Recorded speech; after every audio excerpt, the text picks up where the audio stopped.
So hello everyone and welcome back to one of the most beautiful channel of fitness industry the bodybuilding doctor. मैं आपका अपना host दोस्त और coach Varun.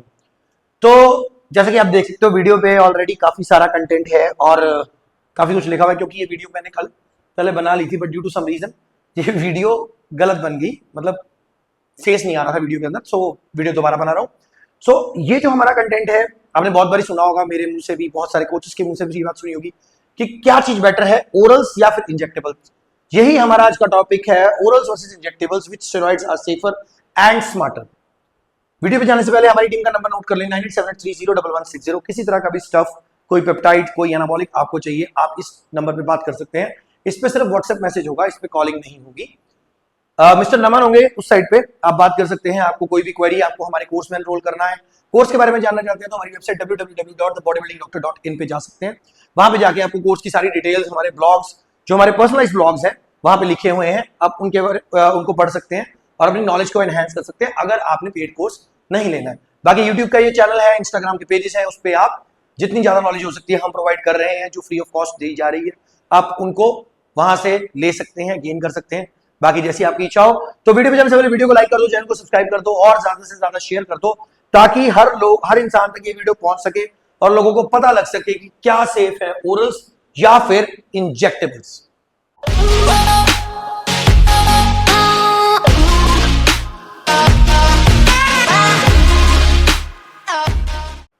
Okay, so welcome back to the video once again.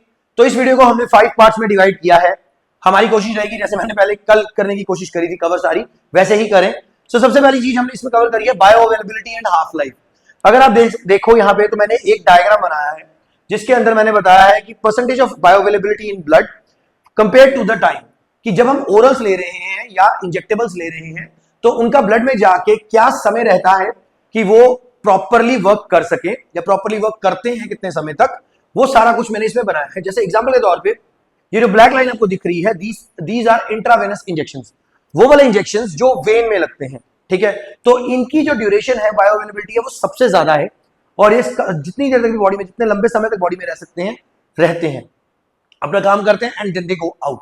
दूसरी line आप ये वाली देखो, जो रेड वाली जा रही है, अगर ध्यान से देखो तो आपने इंट्रामस्कुलर इंजेक्शंस के बारे में सुना होगा, उसी तरह इनको इंट्रापेरिटोनियल इंजेक्शंस भी बोलते हैं। ये एक साइंटिफिक टर्म है, इंट्रामस्कुलर इंजेक्शन बोल लो या फिर इंट्रापेरिटोनियल इंजेक्शन बोल लो, they are one and the same thing. So intraperitoneal injection को अगर आप देखो तो ये इसकी बायो अवेलेबिलिटी इंट्रावेनस से कम है एंड ओवर टाइम नीचे को ही जाएगा, यानी कि अगर ये सबसे ज्यादा है तो ये नीचे को ही जाएगा। उसके बाद आती है ओरल एडमिनिस्ट्रेशन, जिसको आप बोलते हो टैबलेट फॉर्म या फिर कह लो अपने कैप्सूल फॉर्म। तो ये जो आपको ब्लैक लाइन दिख रही है, ये जा रही है। अब इसकी जो बायो अवेलेबिलिटी है वो इससे भी कम है, लेकिन अगर आप ध्यान से देखो तो ये जब हम ओवर टाइम बात करते हैं तो ये इस ब्लैक लाइन से भी ऊपर जा रही है। इसका मतलब क्या हो गया कि ओरल्स की बायो अवेलेबिलिटी इंजेक्टेबल्स के मुकाबले ज्यादा है। जी, ये बिल्कुल सही बात मैं बोल रहा हूं, ओरल्स की बायो अवेलेबिलिटी इंजेक्टेबल्स के मुकाबले बहुत ज्यादा है।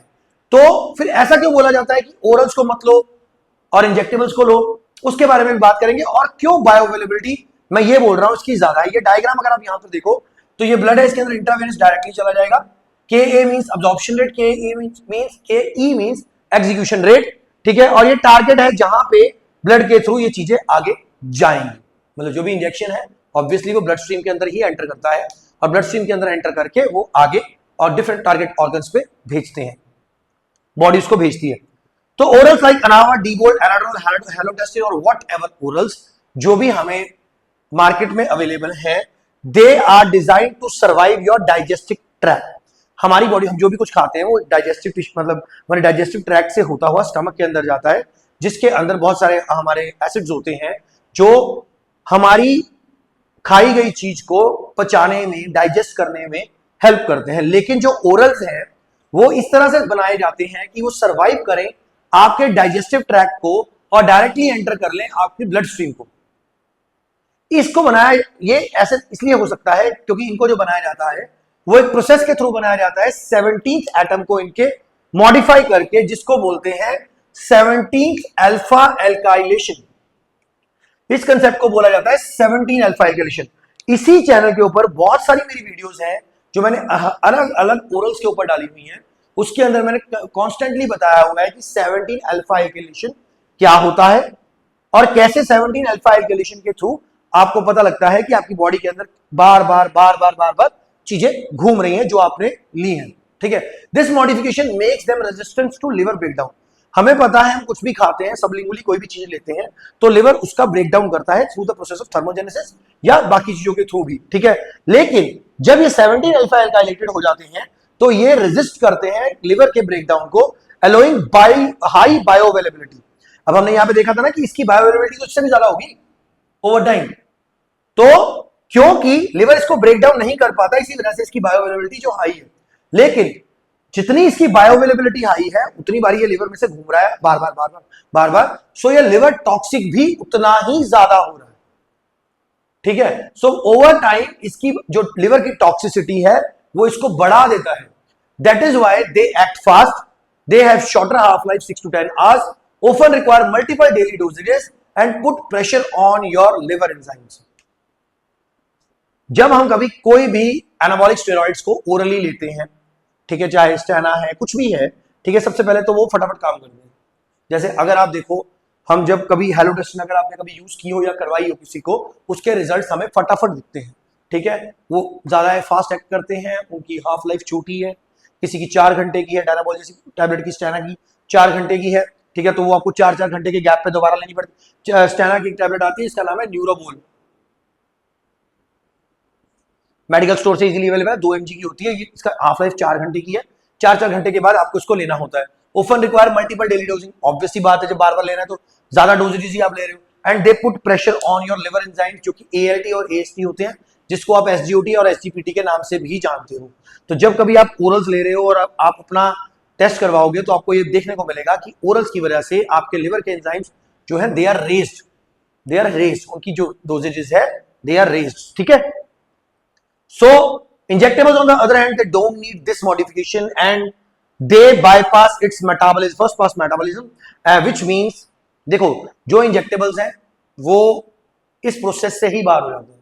जैसे जब इंजेक्टेबल हम लगाएंगे तो ऑब्वियस सी बात है कहीं पे भी हम लगा रहे हैं वो हमारे ब्लड के अंदर जा रहा है डायरेक्ट बेसिस पे, ठीक है। तो ये मॉडिफिकेशन 17 अल्फा एल्काइलेटेड की इंजेक्टेबल्स को चाहिए ही नहीं होती, क्योंकि वो डाइजेस्टिव ट्रैक्ट के थ्रू जाता ही नहीं है, ठीक है। तो डाइजेस्टिव ट्रैक्ट के थ्रू जाएगा नहीं तो ये मॉडिफिकेशन की जरूरत नहीं पड़ेगी, तो वो बाईपास कर जाता है फर्स्ट पास मेटाबॉलिज्म को, और इसी वजह से उसकी हाफ लाइफ जो है वो ज्यादा है, उसके साथ जो ब्लड लेवल्स है वो ज्यादा स्टेबल है, और लेस इमीडिएट ऑर्गन स्ट्रेन। जैसे कि मैंने बताया कि ओरल्स के साथ ऑर्गन्स पे स्ट्रेन बहुत आता है, लेकिन इंजेक्टेबल के साथ उतना नहीं आता, लिवर पे तो बहुत रेयर ही आता है। So while orals hit faster, injectables are more sustainable for longer use. Orals का काम जरूर जल्दी होता है, जैसे मिनी प्रेप्स वगैरह में, मिनी कट्स वगैरह में ओरल्स को यूज किया जाता है, लेकिन इंजेक्टेबल्स को हम लॉन्ग रन तक यूज कर सकते हैं, they are sustainable for long run, okay. Second part में आता है लिवर टॉक्सिसिटी। ये सबसे मेन पार्ट होता है ओरल का, क्योंकि oral hits liver in a very different way. This is the part where oral take a big hit. As told, most orals are 17 alpha alkylated, जैसे हमने ऊपर बात करी, ठीक है, which means they are chemically modified to survive the digestion and but they hit the liver very hard. जैसे मैंने बताया कि 17 अल्फा एल्काइलेटेड होने की वजह से लिवर से बाईपास नहीं हो पाता, और एज ए रिजल्ट लिवर पे बहुत ज्यादा स्ट्रेन आता है। सिंपल लैंग्वेज में बताते हैं, लिवर पे बहुत ज्यादा स्ट्रेन आता है ओरल्स की वजह से, ठीक है, which can lead to high liver elevated liver enzymes ALT AST, जो मैंने पहले बताया। इसके अलावा cholesterol issues, long term hepatotoxicity, liver की एक स्टेज होती है हेपेटोटॉक्सिक होना, ठीक है। जब आप लॉन्ग टर्म के लिए ओरल्स चलाते हो तो ये स्टेज आ जाती है। देखो अगर आपका कोच आपको बोल रहा है आप डायनाबोल चला लो, आप पैराट्रोल चला लो, अकेला इसका साइकिल कर लो, तो सॉरी माय फ्रेंड, आपके कोच को कुछ नहीं पता। अब यहाँ पे आपको मेरी बात बुरी लग सकती है, क्यों? क्योंकि अगर आपके कोच को पता होगा तो सबसे पहले वो आपको ब्लड वर्क की बात करेगा। अगर वो ब्लड वर्क कराने वाला कोच होगा तो वो आपको कभी भी ओरल्स पे डालेगा नहीं, क्योंकि उससे ये बात पता है कि अगर मैं इसको अकेला ओरल्स पे डालूंगा, इसके OTPT लेवल्स, इसको आप SGOT SGT बोलते हो, वो ऊपर नीचे हो जाएंगे और इसको बहुत सारी दिक्कतें आ सकती हैं। अब अगर कोच अच्छा होगा, वो पैसे बनाने के लिए आपको कभी ओरल्स पे नहीं डालेगा। अगर आप उसको बोल रहे हो कि सर मुझे ये नहीं करना, क्या बोलते हैं, मुझे इंजेक्टेबल्स नहीं करने, तो मेरे जैसा बंदा होगा वो बोलेगा कि यार आप करो ही मत। अभी मैं आपको एग्जांपल देता हूँ, जो लेटेस्ट सर्कल चल रहा है, आप लोगों से बहुत से लोग टीवी देखते होंगे, तो एक सीरियल आजकल नया शुरू होने वाला है, क्योंकि सास भी कभी बहू थी। उसके अंदर एक लीड रोल का लड़का है, हम नाम नहीं लेंगे उसका, अगर कोई मेरी ID फॉलो कर रहा है तो उनको पता होगा, वो उनमें है। ठीक है। तो वो मेरे पास आए थे for doing anabolics last year, उनका कोई और सीरियल चल रहा था प्लस पे। तो जब मेरे से उनकी बात हुई तो मैंने उन्हें यही बोला कि you are not able to follow proper diet plan, आपकी स्लीप फक्ड अप रहेगी, आपके अलग अलग शेड्यूल्स होते हैं, आप वो लेवल पे डाइट नहीं कर पाओगे, तो आप एनाबॉलिक्स मत करो। अभी आप उन्हें देखो, वो बहुत अच्छे दिख रहे हैं बिना एनाबॉलिक्स के, बहुत अच्छी फिजिक उन्होंने अटेन कर ली with help of diet plan, protein supplements, holy that. तो अगर आपका कोच अच्छा होगा, वो आपको कभी भी एनाबॉलिक्स ओरल वे में नहीं करने देगा। मैं ये नहीं कहता कि एनाबॉलिक सेफ नहीं है, मेरे अकॉर्डिंगली एनाबॉलिक्स बहुत सेफ है। रीजन क्या है, ये नहीं होता, देखो बहुत से कोचेज आजकल इंस्टाग्राम पे वीडियोस डाल रहे हैं कि वो अगर आपके कोच को ये नहीं हुआ, कोई साइड इफेक्ट नहीं हुआ, तो वो बोलेगा ओरल सेफ है, सॉरी एनाबॉलिक सेफ है, या अगर हो गया है वो दिखा नहीं रहा है। पहली बात, आज तक पूरे वर्ल्ड में एक भी एनाबॉलिक यूज से कोई भी रिकॉर्डेड डेथ नहीं है, मैंने लास्ट वीडियो में भी बताया था। अगर रिकॉर्डेड डेथ नहीं है, अगर जो है वो एनाबॉलिक्स के अब्यूज से है। अगर आप ज्यादा पानी भी पी लोगे तभी भी आपको दिक्कतें आएंगी, ठीक है। तो ये तो फिर एनाबॉलिक्स है, हॉर्मोन्स है जो हम बॉडी के अंदर बाहर से दे रहे हैं। सो कंसेप्ट्स को समझो, मतलब कि चीजों को ऐसे मत करो कि यार कोई क्या बोल रहा है उससे आपको फायदा नहीं होना चाहिए, सॉरी कोई फर्क नहीं पड़ना चाहिए, ठीक है। तो अगर आप इसको यूज कर रहे हो तो कोलेस्ट्रॉल इश्यूज भी आ सकते हैं और लॉन्ग टर्म लिवर टॉक्सिसिटी बढ़ भी जाएगी।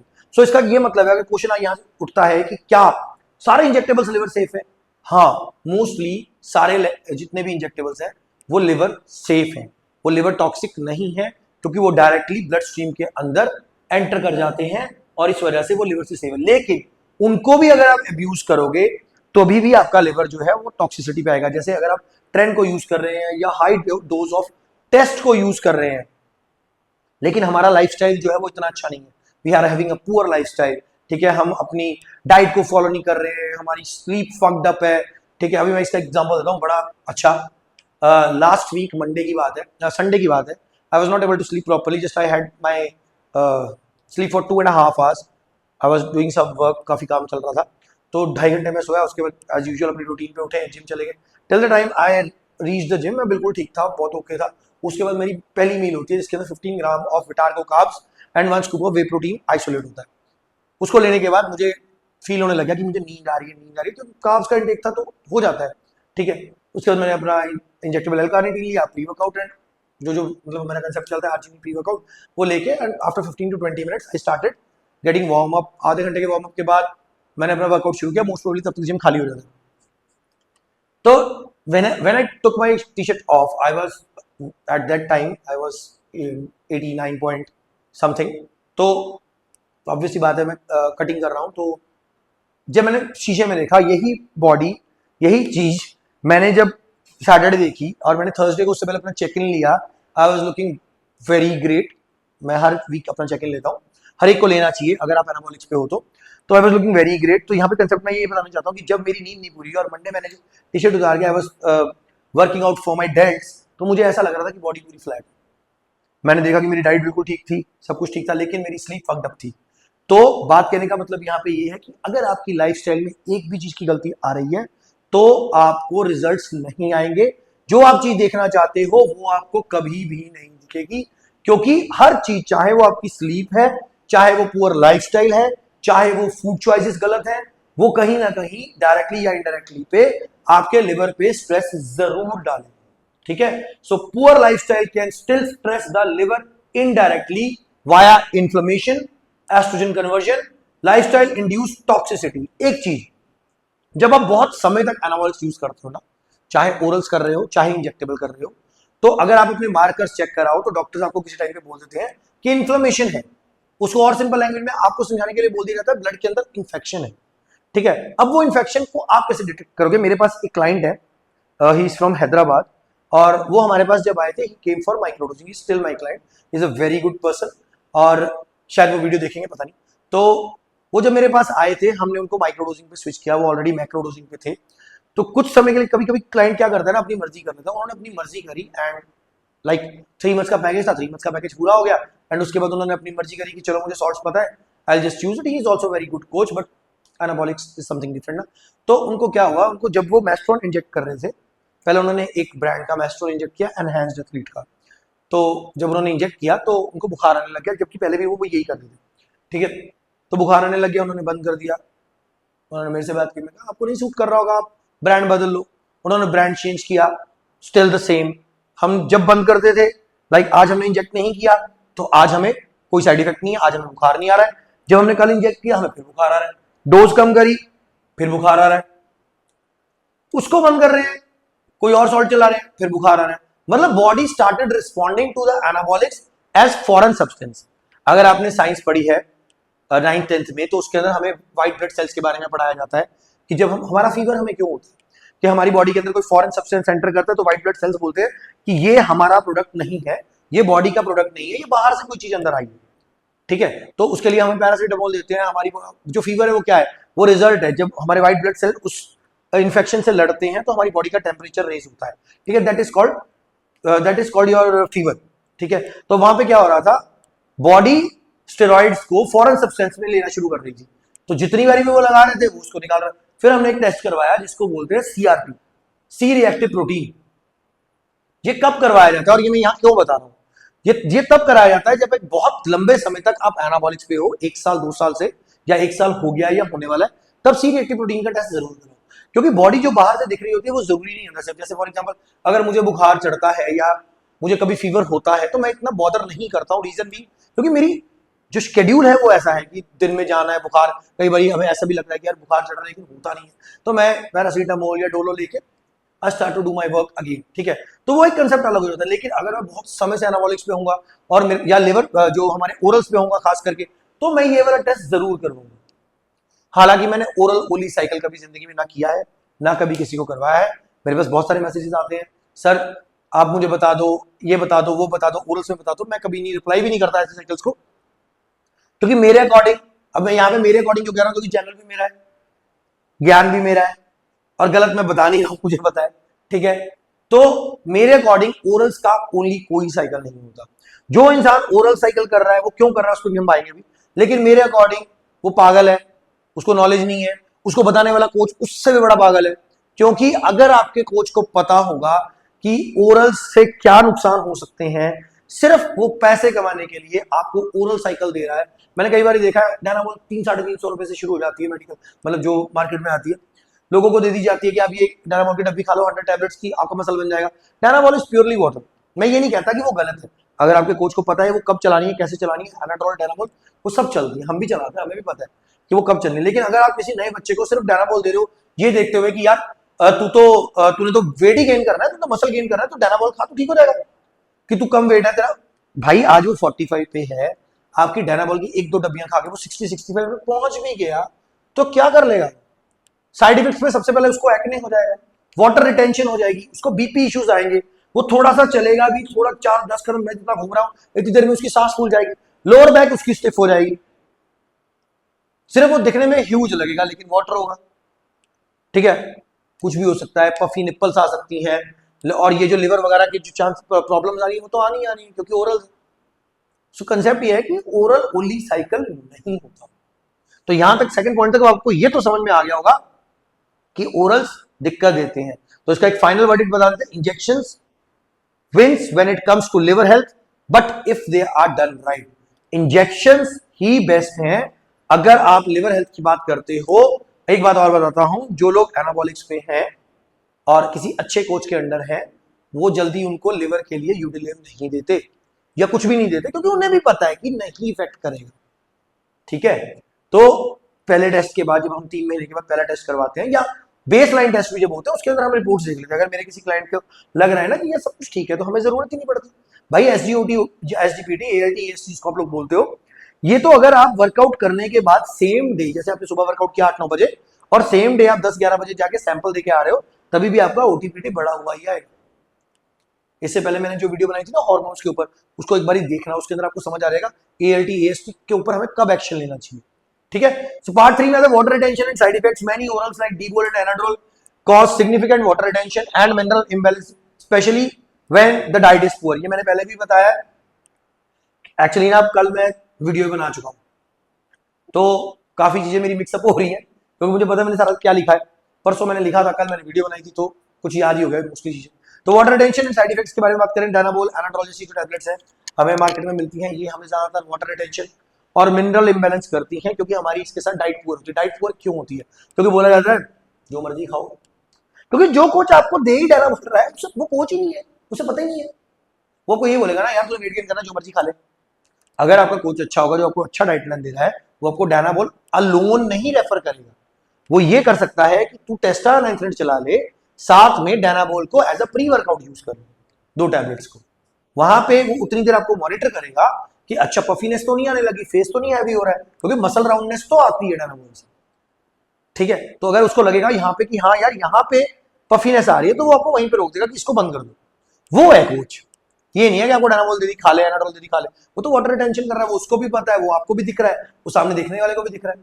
कितने क्लाइंट्स ऐसे हैं जो मैं देखता हूँ, जो देखने को इंस्टाग्राम पे बहुत तगड़े हैं, हम क्या बोलते हैं डेडलिफ्ट लगा रहे हैं, बेंच प्रेस लगा रहे हैं, 45 किलो का 50 किलो का डंबल है, लेकिन कभी उन्होंने टी शर्ट उतार के तो लगाई नहीं, ना ही उन्होंने, वो अकेले में टी शर्ट नहीं उतारते होंगे, ठीक है, क्योंकि गायनो हो रखा है, चेस्ट गंदी दिख रही है, थोड़ा बहुत पेट है, ओवर साइज टी शर्टें हैं, सब कुछ है, ठीक है। तो बहुत बड़ी होता है, ठीक है। तो wellness diet is poor, this can lead to puffy look, BP spikes and oestrogen related side effects. मैंने पहले भी बताया कि पफी लुक आएगी ही आएगी, अगर आप डायनाबोल जैसी या वाटर रिटेंशन वाली चीजों को या ओरल्स को यूज करोगे तो पफीनेस आएगी। सेकेंडली बीपी के स्पाइक्स आएंगे, क्योंकि जब हमारी बॉडी में वाटर बढ़ता है, जब फैट बढ़ती है, वाटर बढ़ता है, तो बीपी के इश्यूज आते हैं। एस्ट्रोजन भी स्पाइक करेगा, क्योंकि ये एस्ट्रोजन डोमिनेंट है। जब फैट बढ़ती है तो एस्ट्रोजन बढ़ता है, तो एस्ट्रोजन रिलेटेड साइड इफेक्ट्स भी होंगे, बहुत सारे साइड इफेक्ट्स, इसमें एक्ने, हेयर लॉस, ये सब साइड इफेक्ट्स हैं। लेकिन इसका मतलब ये नहीं है कि बॉडी में एस्ट्रोजन नहीं चाहिए। एस्ट्रोजन भी मेल बॉडी के अंदर उतना ही चाहिए जितना टेस्टोस्टेरोन, मतलब उतना इन द सेंस इंपॉर्टेंट है, रेशियो में फर्क होता है, ठीक है। Injections like tasty can cause water retention. अब यहाँ पे आप लोग बोलोगे कि यार ऐसे तो हमने सुना है कि एनेंथ्रेट है वो वाटर रिटेंशन देता है, प्रोपिनेट वाटर रिटेंशन नहीं देता। एनेंथ्रेट वाटर रिटेंशन देता है, लेकिन उस लेवल पे नहीं देता जिस लेवल पे ओरल्स दे रहे हैं, पहली बात। दूसरी बात, अगर वो दे रहा है तो उसे हम कंट्रोल कर सकते हैं with AI management and dose control. 10 mg की डायनाबोल की गोली है, आप उसको काट के कितनी कर लोगे, 2.5 mg की तो कर नहीं सकते, और अगर डायनाबोल खाओगे तो 2-3-4 टैबलेट्स तो खाओगे। टेस्टोस्टेरोन, अगर मैं अपनी बात करूं, एनाबॉलिक हम जैसे माइक्रोडोजिंग कराते हैं, हमारी वीकली डोज नियर अबाउट बनती है, कोई लगा लो मिनिमम 80 mg और मैक्सिमम 105 mg वीकली डोज, ठीक है। तो इतनी डोज के ऊपर अगर हम कर रहे हैं तो पहली बात तो वाटर रिटेंशन होती नहीं है, होगी तो वो डाइट की वजह से होगी। जैसे अगर मैंने अभी रिसेंटली कहूँ 4-5 महीने पहले तक मेरी डाइट भी फक्ड अप थी। फक्ड अप क्या थी, क्योंकि 2-2.5 साल से एनाबॉलिक्स बंद थे, ठीक है, तो ऑब्वियसली बात है जो दिल में आ रहा था खा रहे थे, वर्कआउट तो कर ही रहे थे, तो उसको लाइन पे आने में टाइम लग गया, एनाबॉलिक्स शुरू कर लिया, लेकिन डाइट वैसी रही।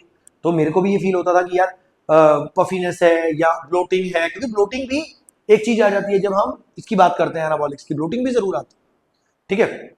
तो अब यहाँ पे क्या हो रहा है कि अगर हम टेस्ट ई यूज कर रहे हैं तो मैं उसे कंट्रोल कैसे कर सकता हूँ, मैं एआई चला सकता हूँ अगर मुझे लगे वाटर ज्यादा है, क्लोमिड चला सकता हूँ अगर मुझे लगे मेरा एस्ट्रोजन बढ़ रहा है, लेकिन वो उसके साथ नहीं कर सकते, ठीक है। दूसरी बात, सम ऑफ द ओरल्स लाइक अनावर और टोलिनाबोल जैसे कुछ ओरल्स टैबलेट्स आती हैं जो आपको देती है ड्राई गेन से। ये भी क्वेश्चन आ सकता है कि सर सारी थोड़ी, लेकिन अनावर और टोलिनाबोल भी 17 अल्फा एल्काइलेटेड ही है। Although they are giving dry gains, they are known as dry compounds with the minimal bloating, लेकिन still they affects the liver in a negative way. Liver की टॉक्सिसिटी इनसे भी बढ़ती है, और जो मैंने हेलो टेस्टिन की बात करी थी, वो आप मानो वो इतनी ज्यादा तेज है कि हेलो टेस्टिन हम लास्ट वीक के 2 या 3 दिन चलाते हैं प्रेप के अंदर। मैंने लोगों को देखा है वो लास्ट 6 चला रहे हैं फॉर फैट लॉस, वो कुछ कर रहे हैं, कुछ करने वाला नहीं है, बहुत इजी चीजें होती हैं, इतनी रॉकेट साइंस भी नहीं है। आपका कोच अच्छा होगा वो आपको बता देगा। मेरे को ना चलो थोड़ा सा वीडियो से टॉपिक हट जाएगा। मुझे लोग बोलते हैं कि सर आप इतने पैसे ले दो, बहुत सारे मैसेजेस आते हैं, सर हमारी पीसीटी करा दो, हमने एनाबॉलिक्स किसी और से कर लिए, आप इतने पैसे क्यों चार्ज कर रहे हो, ठीक है। हम यहाँ पे कोचेज 15-15 हज़ार में पूरा पूरा साल की कोचिंग दे रहे हैं। देखो एक इंग्लिश की सेइंग है, if someone is giving you something cheap और free then you are the product. ये बात हमारी इस इंडस्ट्री में बहुत ज्यादा लागू होती है, क्योंकि अगर कोई कोच उठ के आपको ये बोल रहा है कि मैं 1 साल का 15,000 ले लूँ, साल में 12 महीने हैं, तो नियर अबाउट कितना बनेगा उसका, 1000 के हिसाब से 12,000, बाकी डिवाइड आप कर लो, जो 3,000 बचा उसे भी 12 से डिवाइड कर लो, नियर अबाउट 1200-1300 रुपये महीना। एक जिम की फीस 20 से ज्यादा होती है, अगर 1200 रुपये महीना भी होगा तो नियर अबाउट 14,400 रुपये साल का बन गया, ठीक है। तो एक आपको क्या लगता है एक प्रेप कोच आपको 15,000 में 1 साल में सब कुछ करवा देगा? मेरे पास अभी रिसेंटली एक क्लाइंट आया 2 महीने पहले, वो ऐसे एक प्रेप कोच के पास था, बहुत ज्ञान देता है वो बंदा इंस्टाग्राम के ऊपर। चलो हर एक का अपना अपना करने का तरीका है। उस बंदे ने एक महीने में हमारे क्लाइंट को, जो अभी हमारा क्लाइंट है, 70,000 के एनाबॉलिक्स दे दिए विद पेप्टाइड्स। उसने मुझे फोटो भेजी एनाबॉलिक्स की, पता नहीं कौन कौन से ब्रांड थे, वो तो चलो छोड़ ही दो। एक ही सॉल्ट बार बार दिया गया, क्यों? नया साइकिल चल रहा है, पहले पूछ तो लो पिछले सॉल्ट कौन कौन से। मैंने ऐसे कोचेस देखे जिन्हें यही पता उनके क्लाइंट्स क्या कर रहे हैं। अभी आपको ये दिख रहा होगा बोर्ड, ये बोर्ड हमने लेटेस्ट लगाया है, अभी देखा होगा आपने, ये भी हमने साइड भी चेंज कर दी। ये बोर्ड लेटेस्ट लगाने का रीजन क्या है? क्लाइंट्स इतने हो चुके हैं, उनका क्या स्टफ चल रहा है, कौन से मंथ में क्या चीज चल रही है, वो याद नहीं रहता है। हम भी मानते हैं इस बात को, इतने क्लाइंट्स है, तो उनको मैंने धीरे धीरे यहाँ वर्बली के साथ साथ, मतलब सॉफ्टवेयर में तो हमारे पास सब कुछ ही है, लेकिन यहाँ पे सामने रहता है तो पता रहता है कि कौन से क्लाइंट को क्या चीज चल रही है, उसको स्टैक में क्या ऐड किया है, क्या चल रहा है। तो इस तरह काम करते हैं, ठीक है।